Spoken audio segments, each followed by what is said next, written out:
Super star Rajani titles తో ఈ పేరు కనిపిస్తే చాలు ఫ్యాన్స్ కి పూనకాలే. ఇక మూడు అక్షరాలు వారికి మంత్రాక్షరాలుగా కనిపిస్తాయి, వినిపిస్తాయి కూడా. That is Rajani. మరి ఈ రజనీ అన్న మూడు అక్షరాలు అంత పవర్ఫుల్ గా రావడానికి, ఏదైనా బిగ్ సౌండ్ చేయడానికి వెనక ఎంతటి కఠోర పరిశ్రమ ఉందో చాలా మందికి తెలీదు. రజనీకాంత్ అన్న పేరు తెర మీద ఆయనది. ఆ పేరుకు అర్థం చందమామ కాంతులు విరబూయించేవారు అని. నిజంగా వెండి తెర మీద వెన్నెలలు వెదజల్లిన ఘనత రజనీదే. రజనీకాంత్ తమిళ సినీ సీమ నుంచి చిన్న నటుడిగా ప్రస్థానం మొదలు పెట్టారు.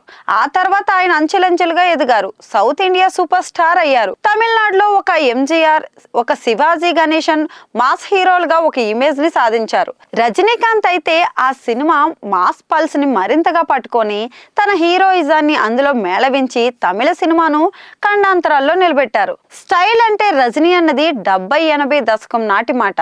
సిగరెట్ ని గాల్లో ఎగరేయడం, వేగంగా దూసుకుని వస్తున్నట్లుగా నడవడం ఆయన మార్క్ ఫ్యాషన్. అంతేకాదు డైలాగ్ డెలివరీ కూడా ఆయనది ప్రత్యేకంగా ఉంటుంది. స్పీడ్ గా మాట్లాడతారు, అది కూడా ఒక స్టైల్లో అదిరిపోతుంది. రజనీకాంత్ అసలు పేరు శివాజీరావు గైక్వాడ్. ఆయనది Karnataka. Bengaluru RTC bus conductor గా ఆయన ఉద్యోగం జీవితం అయితే నడుస్తుంది. అయితే ఆయన 25 ఏళ్ల వయసు వరకు సినిమాలు చూస్తూనే గడిపేశారు. తనకు నటించాలన్న ఆసక్తి ఉంది కానీ తన మేనరిజం ని, ఫ్రెండ్స్ ని చూపిస్తూ అప్పటి తనలోని నటుడిని వారే తొలిగా పరిచయం చేశారు. ఒక చిన్న నాటకాలు వేస్తూ స్థానికంగా పేరు తెచ్చుకున్నారు. అయితే రజనీకాంత్ లోని నటుడిని కేవలం బస్ కండక్టర్ గా ఉండిపోరాదని భావించి మిత్రులైతే ప్రోత్సహించారు. దీంతో ఆయన చెన్నైకి వచ్చి ఫిలిం ఇన్స్టిట్యూట్ లో చేరారు.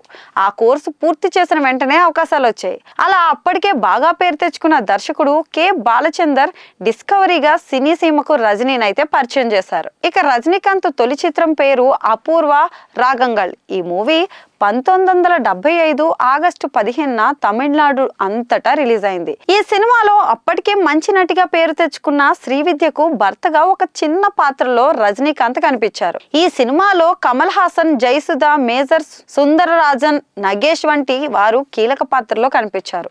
ఈ సినిమాకు కళాకేంద్రం మూవీస్ బ్యానర్ మీద నిర్మించారు. నిర్మాతలుగా వి గోవిందరాజన్, జై దొరస్వామి అయితే వ్యవహరించారు. ఇక ఆనాటి సాంప్రదాయ సినిమాలు కథలకు భిన్నంగా వినూత్నమైన కథతో కె బాలచందర్ ఈ సినిమాని తెరకెక్కించారు. ఈ సినిమా హీరో కమల్ హాసన్ తనకంటే ఎక్కువ వయసున్న శ్రీవిద్యను ప్రేమిస్తారు.